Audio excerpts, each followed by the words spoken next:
Welcome to the Unscripted podcast. I'm your host, Aaron Conrad, and this show is where we hear the real stories from real people changing the world.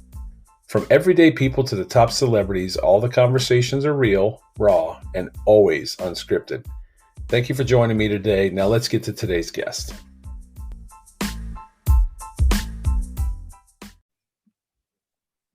All right, everybody, welcome to Unscripted One-on-One. Man, I'm excited. Y'all have probably seen this on my social media. If you've followed me for any period of time, you probably know that I'm kind of excited. So before we get started, let me bring everybody kind of up to speed on my guest. Okay, so let's go back to let me reverse the tape here to 2009, 2010. And Pete, you can probably verify when this was.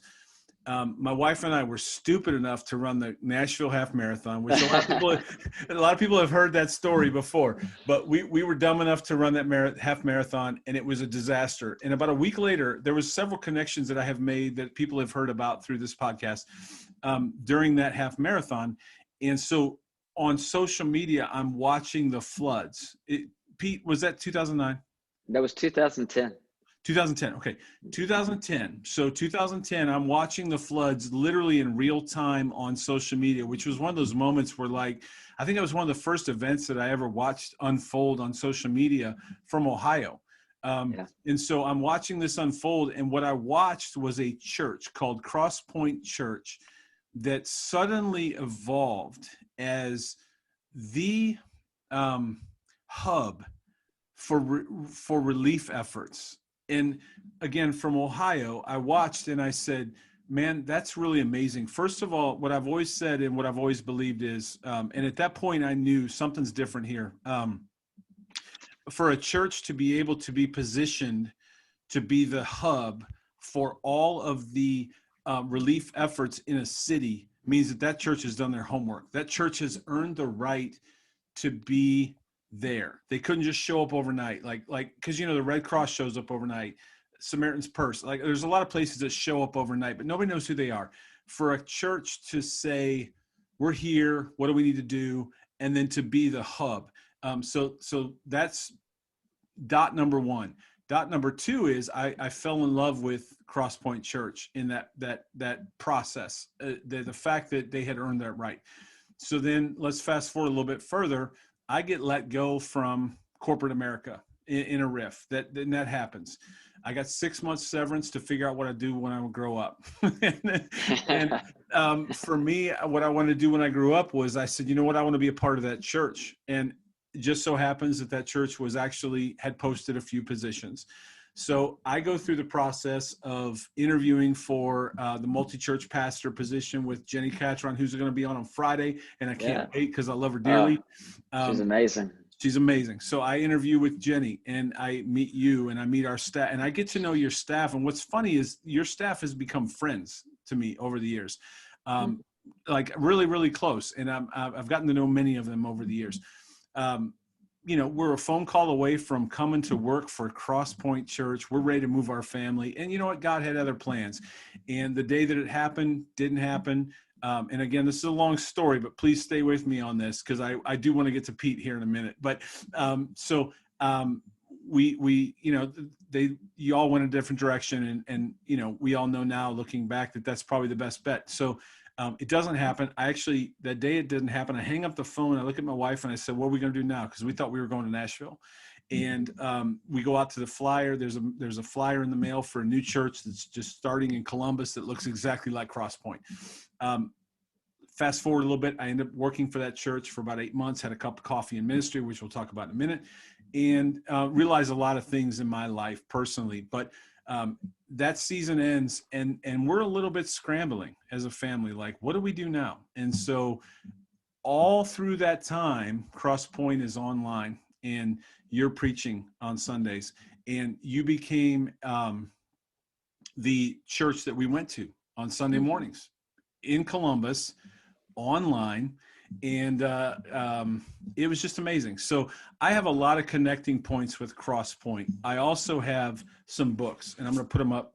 Anybody that's watching, so there's Plan B, and Empty Promises, and Let Hope In. So I got 3 books that a certain pastor wrote that I've held very, very near. And actually, before we get off, there's 2 quotes in here I want to go back to. So all that was a really long introduction. Let me introduce my guest. Let my guest introduce himself. Welcome to Unscripted. Please introduce yourself, Pete Wilson. I'm so glad to be here. My name is Pete Wilson, and yes, I used to pastor Cross Point Church, and it's so cool to just hear how our paths crossed. And I remember, I couldn't tell you the year, but I remember, tell me if I'm wrong, but I think there was a Sunday that you came and visited. You guys drove down. I remember chatting with you in the lobby, and yeah, man, I tell you, I have so many incredible memories going all the way back. And when you interviewed Jenny, you can confirm this with her and ask her about 2010 floods, because she was the executive pastor. And I think Jenny's one of the most phenomenal leaders I've ever had the privilege to work with. And I noticed I didn't say female leaders, just flat out leaders. She is one of the best leaders I've ever worked with. And wow, that was a crazy season for us. And we really didn't know what we were doing, to be honest with you. There was a pastor by the name of Dino Rizzo. I don't know if you've heard of Dino or not. He's with the Ark, and he had called me the night all the floods were happening. And he said, "What are you guys doing in response?" And I was like, "To be honest, Dino, I don't know. I don't know anything about like flood relief." And he said, "It doesn't matter, Pete. You guys just need to step out and say you're doing something. And what you're going to see is God's faithfulness, and resources will show up and people will get behind you, but you got to lead." And this goes back to the power. It's the first time I ever saw the power of social media in this way. But I just tweeted that Sunday night, floods were happening all day Sunday. I said, "Hey, tomorrow afternoon at, I can't remember what time, 3:00, anybody who wants to show up to help start serving, show up." And like 1,000+ people showed up, and we were like, what are we going to do now? But I often think back to Dino Rizzo and him pushing me and just saying, "Lead, step out. Doesn't matter if you don't know what you're doing, just jump out there and do something." So I learned a lot through that. Yeah, and that's what I watched. So I watched that from Ohio. I see you tweet that, and then I see pictures of people showing up with boats and stuff, and it was just like, again, I'll never forget it, because I said that's a church, whether it's in Columbus or in Nashville, that's a church I want to be a part of, is one that has earned the right to be that point person, because that's the church. There's no red tape. There's no government this. We don't have to ask for that. You just get to go do stuff. And that, it's not to quote Bob Goff, our friend Bob Goff, but just go do stuff, man. Just love people. And that was it. And it was impressive to me. So, all right. So let's fast forward. Where the heck are you now? Because I think a lot of us, I saw some other people on social media say, "Hey, I can't wait," and they're excited, and people want to see, what is Pete Wilson up to now? Yeah, great question. Up to all kinds of things, to be honest with you. And there's obviously, we can go back if you want. We can talk about, what I've been doing the past 4 years, but a lot of personal healing, a lot of personal growth during this time. I needed to step away from ministry for a season. A lot of years of just, giving and going and doing. And I needed to step back, and there's some much needed personal growth that needed to happen in my life. And so I'm grateful. I mean, I'm not saying I've arrived, because there's plenty of more personal growth that needs to happen, but I'm in a much better place than I was over 4 years ago now, when I stepped down from Cross Point in complete burnout and in a true spiral, I would say, in my personal life and in ministry in general. But so for years I kind of did some consulting stuff. I did some marketing stuff. It was fun. But again, for me, my main job during all that time was just healing and growing and trying to figure out, who am I outside of ministry? My identity had become so married to being a pastor that once I was no longer a pastor, I really didn't even know who I was. And so there's a lot of work that had to take place there. But About a year ago, I started serving at a church up in Plymouth, Michigan called Northridge Church. And I get to be their teaching pastor there. So I still live in Nashville, but I fly up there fairly often to teach there and also kind of lead out their ministries team. It's the first time in my adult life that I've served in a church and not been the senior pastor. I started 2 churches. My first one was when I was a senior in college. So that's kind of all I'd ever done. And I'm learning so much just being able to serve under somebody else's leadership. It's been Yeah. so good for me. I Yeah. love it. I love not having the mantle and the pressure of being that senior pastor. I love support. That the senior pastor I serve under, Brad Powell, is an amazing guy, and he's been so good to me and just really helped me find joy again in ministry and help find restoration for me. He never gave up on me. He's been a friend of mine for years. And I'm just really grateful for the opportunity to serve under his leadership. And it's been really good for me. So I'm loving that. That's awesome.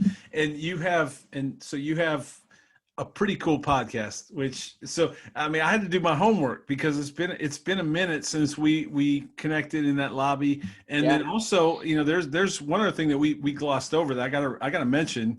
Not that I'm bragging on myself, but man, I was in that season. I left ministry myself, and I have a 3-legged stool analogy when it comes to ministry. And I don't know if we want to go through it on here, but I do believe that going into ministry is tough because there's your family, there's your job, and there's your faith. And when you go into ministry, I believe that 2 of those legs become one, and that's your job and your faith. And man, anyway, that's a whole nother rant for another podcast. But I found myself in a season of much like you said, I needed healing. I had to find and figure out what just happened, because I went from corporate America to working in the church to being out now, and who am I, Right. And I think that was Right. tough. And so I drove 6 hours to a worship night because I saw Cross Point was having a worship night. And again, that was Cross Point for me was some kind of North Star that you know what I mean? It's weird. Yep. I don't know, man. There will forever be a special relationship with me and Nashville and Cross Point and you. And again, we don't hang out on the weekends, but I've always felt this deep connection to all those. And so I got in my car and I drove 6 hours because I figured nothing better than windshield time and me and God. And I got to figure this out. Like, we got to wrestle a little bit, right? And then I went down and had worship night, and then got in my car and drove home. I got home about 3 a.m, back to Columbus. But that worship time for me was that whole 12 hours, and then that worship time in between, and then some time with some of your staff when I arrived was special. And so all that to say, you start a new podcast, and it's pretty awesome. And so that was completely unrelated, but that's welcome to Unscripted. So, yeah, there you go. I love it. I love the idea of Unscripted. You sound a lot like I do. I've got all these different ideas and thoughts, and sometimes I'll transition to one and I'm like, how did I get here again? Yeah, we started a new podcast with my wife. It's called Good Talk Podcast. And we're just like, I think 6 weeks into it. So we're not a seasoned expert like you by any means, but we're having fun. We're having a blast with it. And we wanted to do, she kind of has her own, ministry stuff and job stuff. And I kind of have my thing. We're like, let's do something where we can like serve together. And so this has been really fun to kind of launch this and just do this together. And honestly, it came from, we just live in this great neighborhood here in Franklin, Tennessee. We've made some awesome friends, and the vast majority of them are not connected to a church at all. Of course, now, like, how could they be? But right. They weren't even before that. And yet they're very interested in spiritual things. And it's like we wanted to start having a conversation together that we would put out there via the podcast, world, that could engage them kind of where they're at. And so that's really our goal with this. And it's been a lot of fun just the past few weeks to be a part of it. You guys are doing awesome. I love it. I Thank actually, you. I'm a fan. And so where can people find that before I go on another rant? Where can you find that? Yeah, I think my understanding of all of this is that you can just find it wherever you listen to your favorite podcast. So whether it's Spotify or iTunes or, any of those things, you can, it's the Good Talk with Pete and Jordan Wilson. Shouldn't be too hard to find in there. So yeah. The lessons from the farm episodes. Oh yeah. Let me go ahead and recommend those, because you said one that, and I was actually out on a walk with my wife the other day, and we talked a little bit about it, because you talked about how, well, I thought it was hilarious when you talked about the dial-up and the zero on the phone. Yeah. Right, that was pretty funny. But also the fact that we pull in our garage, and I have a house for my car, and so anybody listening to this, please go find that podcast. Please hear that episode. I don't remember if it's episode 1 or episode 2 of Lessons from the Farm, but great stuff about the fact that what did you say? Because I tweeted it and I can't remember now. I don't have my phone near me. What did you say? We can't appreciate what we're entitled to. What did you say? I think it was, you can't be grateful for something you feel entitled to. There you go. And that's a big lesson for me. There's so much that I feel entitled to, and Right. again, that higher your sense of entitlement, the lower your sense of gratitude in life. And I'm pretty sure I talked about that in the podcast, so I'll just mention it here. Is I started a gratitude journal. So every morning it's the very first thing I do is kind of jotting down the things I'm grateful for. I'm blown away with how it's changed my attitude and my perspective throughout my day. It really has. And I don't know how long I'll do it, but in this season, it's been so helpful to me.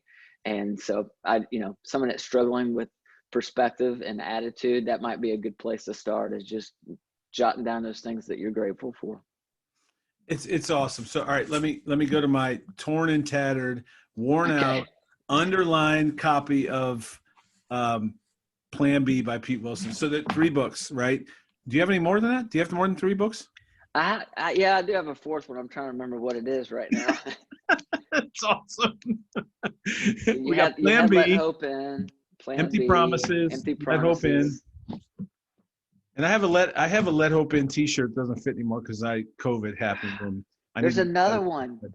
I don't have many of my books up in my own house, so I'm sorry. That's fine. Plan B though. Let's go to Plan B. It's my favorite to be. It was my first book. It's still my favorite book. I'll be honest though and say I wish I could rewrite it. There needs to be like a Plan B 2.0. Plan B. But when you write a book with the subtitle, what do you do when God doesn't show up for you in the way that you thought God was going to show up? Right. But you write that before you go through burnout, before you go through depression, before you go through a divorce, before you lose basically everything that you thought was important to you. You'd like to have another shot at rewriting that book, And I don't think I'd change a whole lot in it, but I think to the reader it would feel completely different, because they'd be like, oh, okay. The truths of the book are still the same. Yeah. But when I wrote that book, I had to tap into everybody else's story. I mean, to be honest, the first 40 years of my life, everything was up and to the right. Everything. Like everything I touched, for some reason, it seemed to be blessed. It turned to gold, whatever you want to, terminology you want to use. So I had to tap into other people's stories of hurt and loss. I didn't really have too much of my own story at that time. So man, I could go back and there'd be some things I would probably write different, but I don't want to take away from you. You had a couple things in the book. No. So do you feel like Plan B cursed you? No, not at all. Okay. It helped me. I think that things, again, I stand by the things that are in the book. The truths in that book are still the same. I think I ended that whole book by talking about, you can't always put a pretty bow on it. There's some things in life that are ugly and hurt. And I always think there's a purpose to the pain. But you can't always put a pretty bow on it. And, not all the stories. And I think this is a temptation. I see this all the time. We fell into this temptation when I was at Crosspoint. We love to tell the stories that have the nice, pretty bow at the end. Right. We're never afraid of telling somebody's, story, as long as we're able to tie the redemption story at the end of, oh, this is how it all worked out, and Right. so and so got saved, and this good came out of this bad. But we're often afraid of telling the stories that are still in transition. Mm-hmm. And the reality is we're all in transition. Yeah. We're all in different chapters. And so I just think that when you get down to just real life and difficult things, and that's what that book was really all about. What do you do when you find yourself in a situation where life isn't turning out the way you thought life was going to turn out? Right. How do you respond in those situations? That's what the book was about. So no, I don't think it cursed me. I think it I was glad to be able to, at certain seasons, lean on some of those different truths that I knew that they worked. I knew that it was truth. And I may have avoided it. I may have run from it in certain seasons, but there was certainly a time in my life where I had to lean on those things. And I had to lean on the only thing that wasn't changing my life, which was Jesus. So very helpful. And that's awesome. And that was unfortunately a left field question. I hit you with you thought you were sitting fastball, I threw your curveball. So no, that's good. One of the things about Unscripted and underwritten rule is that if there's ever a question I ask you and you don't want to or can't or any of those things, you just say pass, and my entire audience understands that no. So okay, but great. That being said, I think, man, I get that. I really appreciate what you said, because I do think that we want this. I think that's where so many people struggle with their faith. For those of us that, there's that immediate moment, right, where someone comes to faith, and I think there's almost an expectation where the rest of my life is going to be unicorns and bears dipped in honey, and it's not. Right? I mean, it's not. And I think we're going to struggle. And I think for those of us that are veterans of faith, I think we almost are drawn towards stories of people that still are in that struggle, because we understand that struggle.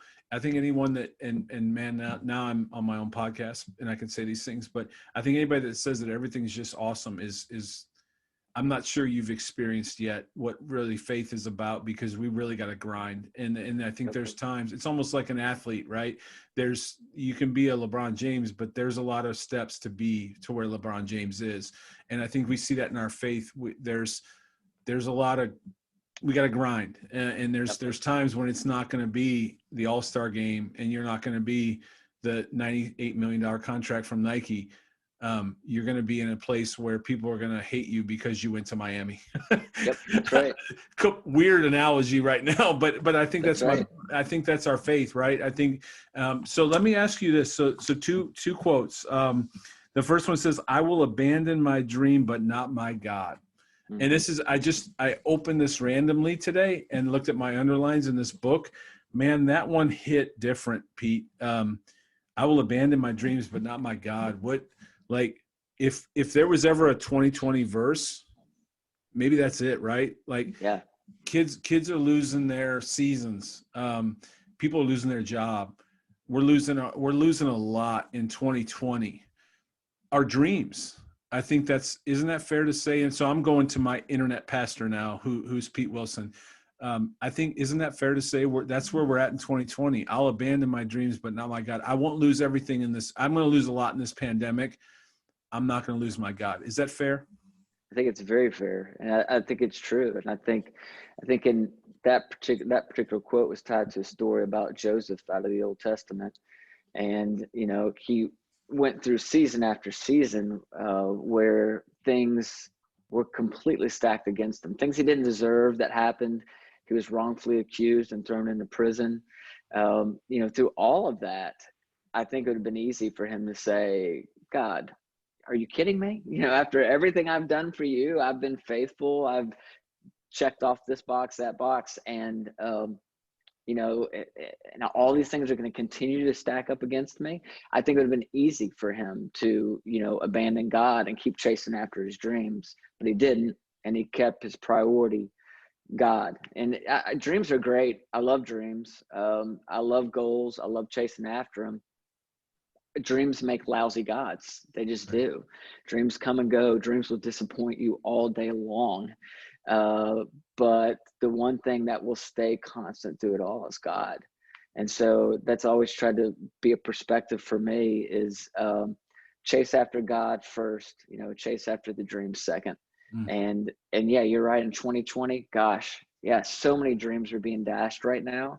So if your hope and faith were completely wrapped around one of your dreams or one of your goals, it's quite likely that your faith is just a pile right now, Right. because that's where it was, resting on. It was trying to rest on that foundation, and that foundation this year has proven to be not worth a lot. I mean, it fell apart for most of us. So, Right. yeah, that's a great quote. I hadn't thought about that quote in a long time, but it fits so well with what's going on in 2020. Yeah, absolutely. And same chapter, I think maybe the next page over, or 2 pages over. Let me read you one more. When life doesn't turn out the way you thought it was going to turn out, you may think that you're losing control, but the truth is you never had control in the first place. Mm.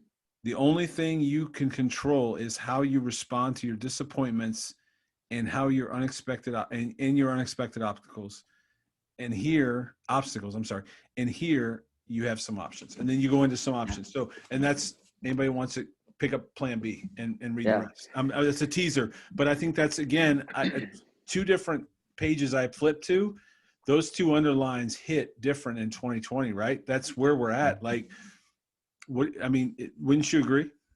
I would. That quote, that's a hard one to hear back, because again, it's, when I wrote it, I meant that. It's true. Like, the illusion of control is so powerful in your life, and it's addictive. Control is addictive.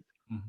And when I look back and I think about some of my demise in ministry in that particular season when I was at Crosspoint, it probably wrapped around that. I think it's hard to not, when you're leading a large organization that's growing fast and you're making decisions and all the decisions seem to be going right and they're working out, and all the ideas you come up with, like, you throw them out there, boom, all these people show up to it, and it's this success and that success.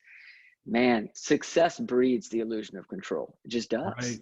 Right? It's only through failure that most often we're humbled and we begin to realize that we really didn't deserve, so many of the different things that happen. So for me, even though I knew that as a truth, I still fell prey to that addiction of control, of thinking that I had control. It was on the other side of me, stepping away from Crosspoints, on the other side of divorce, is on the other side of all that I realized actually I couldn't control all these different little aspects of my life. Right. It brought a humility, it brought a surrender that I didn't willingly walk into. Right, this wasn't a surrender like, oh, here, have this. This felt forced upon me through embarrassment, through public failure. It was definitely forced upon me, but it was through that, and that's probably the only way that I could have been broken and realized that whole illusion of control that I had bought into. Well, it was so funny when I opened that, because I think that's I have 2 young girls in her high school, one that's in college, a son that's in college, all athletes, all kids that are used to playing or competing or doing well in school or seeing their friends. And man, if that's not the truth of 2020, is that we have finally, and I've said that to my wife as well many times, she's the one that has the calendar on the refrigerator that's got everything, in pencil in different colors for every different kid. And the reality is we have zero control. Like we've lost control in 2020, not on our own doing. It's been stripped from us.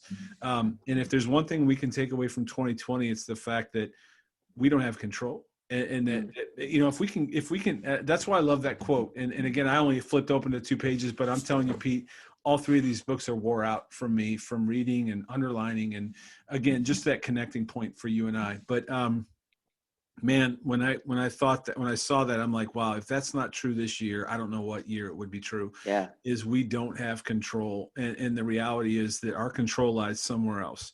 That's and, right. And we're going to lose, our poor kids have lost so much this year. So much has been canceled, taken away, and every day it's another thing. And I worry about our next. So let me ask you this, as my internet pastor, Okay. what do you tell this generation of student kid, that honestly, Pete, I'm worried about the mental health and wellness of our kids. COVID's what it is, and we can all Yep. worry, and I'm not diminishing COVID, because if anybody's lost someone from COVID, I truly am sorry. Like, I hate this pandemic. But what I worry about for our kids is their mental wellness. What do you tell our kids? Yeah, I think it's a very real struggle. I have 3 teenage. He, for the last 6 years of his life, his only dream has been to play college football. And to be honest, like, us, the Wilson family, we're not the largest people in the world. So I thought his dream was crazy. I really did. And he flat out worked his tail off through middle school, through all of high school. Every workout they offered him, he was there. Bonus workouts, he was like, it's all he's wanted for. Right. He gets accepted at Birmingham Southern to play football, and boom, pandemic hits. Right. And everything he's worked for, they had no season this year. It's that was his life. Right. And that's just, again, that's a small microcosm of what's happened for lots of kids all over the place, whether it's sports or whatever. So I think it is an extremely difficult time. And what I try to help my kids focus on right now is don't get so lasered in on what has been taken away from you. Right. Let's try to get focused on what opportunities this is providing for you. And so let's just use my oldest son, Jet, with football. It's a chance for you to get bigger, right? To eat more, work out more. You're going to get an extra year if you want an extra year. Yeah. You probably weren't going to play a lot as a freshman anyway. Right. So, and I know it's not easy to do, and it certainly doesn't fix it or take everything away. But I've had to do that in my own personal life, is say, okay, let's focus on what we're gaining during this season. Let's focus on, what are the good things that are coming out of this? Because it's so easy to focus on all the stuff that's not happening, all the stuff that's being canceled, all the stuff that's being taken away. Right. And so that's kind of been my little perspective shift during this season. Yeah. Well, and I knew my internet pastor would have the answer for me. So, well, again, there's probably some much better answers out there, but that's mine. No, I think it's a good one. So let me ask you one thing, and I know we're running short on time, and y'all don't know how much I appreciate Pete Wilson being on with me today. We have several connecting points that none of them are deep connections. So it's not like I've been at your house or for 4th of July, which you never invited me to 4th of July. And I'm not mad. Oh. I'm also not mad that you didn't hire me. Let's identify and I'll tell Jenny that on Friday. Like, yeah. Come on. But no, can I blame it on her? Would I be throwing her under the bus? I could say, no, I wanted Aaron and she didn't. And no, I honestly do not remember all the details of it, but right. And honestly, it's all good. God works in mysterious ways, and we're where we are for a reason. And honestly, when I look, when you look back at things, it all makes sense. So, but that running out, tell me about Dream Year. What's happening with Dream Year? Yep. So this is something new that I'm really excited about. Like, I just kept hearing so many people talking about, can't wait for 2020 to be done. Like, let's be done with this year, And I just, I listen to people and hear people say that, but I'd start to think, do you really think there's going to be a whole lot different about 2021? Right. I mean, like, other than the calendar turning the page, like, if you haven't changed some things about how you're approaching the year, then, COVID has had a massive impact on all of us, but it also gets blamed for a lot of things that have nothing to do with COVID. Right. And so I just started thinking, everybody's anticipating next year, but a lot of people aren't changing the way they're approaching the year. And I think the biggest thing that will make 2021 different than 2020 is how people approach their dreams and the goals that they have for next year. Yeah. And so I know for me, almost every dream and every goal that I've ever achieved in my life has been because there was a team of people who came around me, who encouraged me, who held me accountable. I say this all the time, but God has always used community to confront my desire to give up, always. Yeah. And so I'm like, I want to create this thing called Dream Year. I'm going to invite like 20 people to be a part of it. And it's going to be a mixture of some monthly teachings that'll help people get through a lot of the things that often keep them from reaching their goals and their dreams. But it's also going to be a monthly live coaching call that we're going to do together as a group, a private Facebook page. It's all designed around helping people achieve whatever goals and dreams they want to next year. So I'm really excited about that. And I've spent a lot of time in the last 3 months kind of designing this course and thinking through what this was going to look like. And so I'm pretty pumped about it. Anybody that's interested, by the way, you can go to theplaceforgood.com, theplaceforgood.com, and that's where you can get more information about it. But yeah, it's going to be kind of a small group of people, but I think it's going to be a really impactful year for some. I have a feeling it's going to be a larger group than you think. So is there a limit on how many people can be in that? I'm going to limit it to 20. And, you know, because for me, the beauty is in the life on life. So I just, you know, I think for me for it to be personal and to be able to customize the content as we kind of go through the year, and to really, you know, I want to bring in, I'm so lucky here in Nashville to be surrounded by so many gifted and talented people that once I know kind of who's a part of our group, to be able to bring in some experts who live here in the Nashville area to speak directly to kind of their goals and their dreams. So I really want to make it very personal. So that's why I'm kind of keeping it small. But yeah, it's going to be a lot of fun. So theplaceforgood.com is the best place to get more information about that. Well, it just went to 19. It's not 20 because I'm going to sign up. Okay. So there's only 19 spots more. left. That's right. No, I'm excited. I'm excited for you. I'm excited for what you're doing. So, and I'll have all this in my blog post when I post it, because I always say this in case somebody's driving down the road and they're listening and they couldn't scribble it down. Give me all the links. Good Talk, right? The Good Talk. The Good Talk podcast, yeah. And again, you can just on iTunes or Spotify or whatever. And then for Dream Year, if you're more interested in information on that, it's theplaceforgood.com. Placeforgood.com. Brother, I am so thankful for you, for your time, that you would come on with me today. I love the background, by the way. The house looks awesome. Thank you. I could talk to you for hours, but I want to be respectful of your time. I want to talk about the farm, but we can hear a lot about that on the Good Talk podcast, right? Yep. I'm thankful that even though I didn't get hired, I'm not bitter. I'm not bitter, Pete. I'm not. Even though I didn't get, like, literally there's something magical that happened with CrossPoint. I'm thankful you started CrossPoint. I'm thankful for your staff. They're all friends to me to this day, and they've been awesome for me. Just incredible people.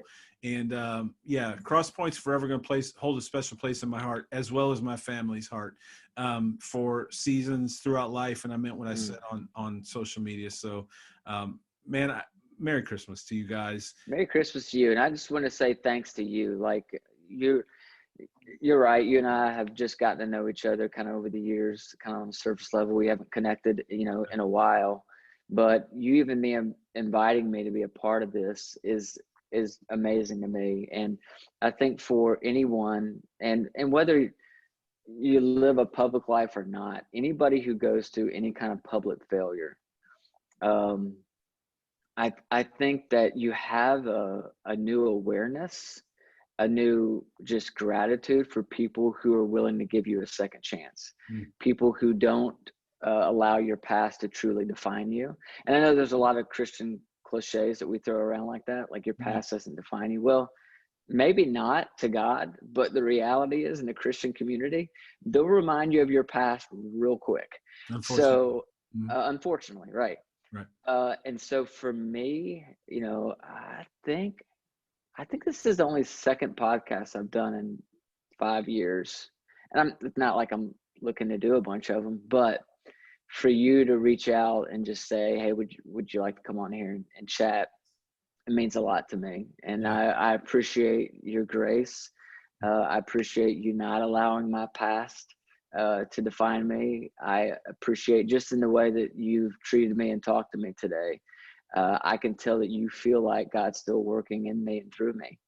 And I think for anybody to have hope, they really have to believe that their best days are ahead.